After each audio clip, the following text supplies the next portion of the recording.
નમસ્કાર દર્શક મિત્રો, પોલીસ ફોકસ ન્યૂઝ ચેનલમાં આપનું હાર્દિક સ્વાગત છે। હવે એક નજર આજના મુખ્ય સમાચાર પર।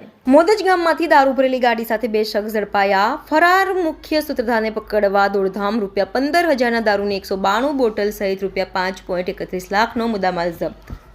મોદજ નવરંગપુરા વિસ્તારમાં ગાડીમાંથી ₹15,000ના દારૂ સાથે 2 શખ્સોને મહેમદાબાદ પોલીસે ઝડપી પડ્યા હતા। પોલીસે દારૂ અને ગાડી સહિત ₹5.31 લાખનો મુદ્દામાલ જપ્ત કરી ગુનો દાખલ કર્યો હતો।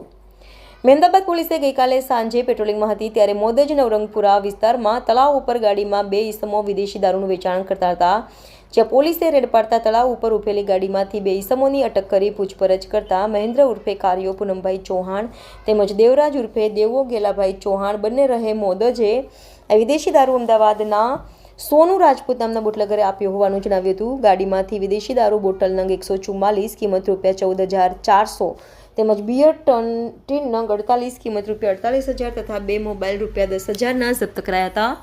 પોલીસે વિદેશી દારૂ તેમજ ગાડી ₹5 લાખ મળી ₹5,30,780નો મુદ્દામાલ કબજે કર્યો હતો।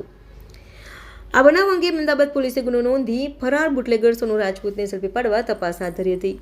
મિત્રો, આવા જ અવનવા સમાચાર જાણવા માટે અમારી ચેનલને લાઈક કરો, સબસ્ક્રાઇબ કરો અને બેલ આઇકોન પર પ્રેસ કરો, જેથી અમારી ન્યૂઝની બધી જ અપડેટ આપને મળતી રહે।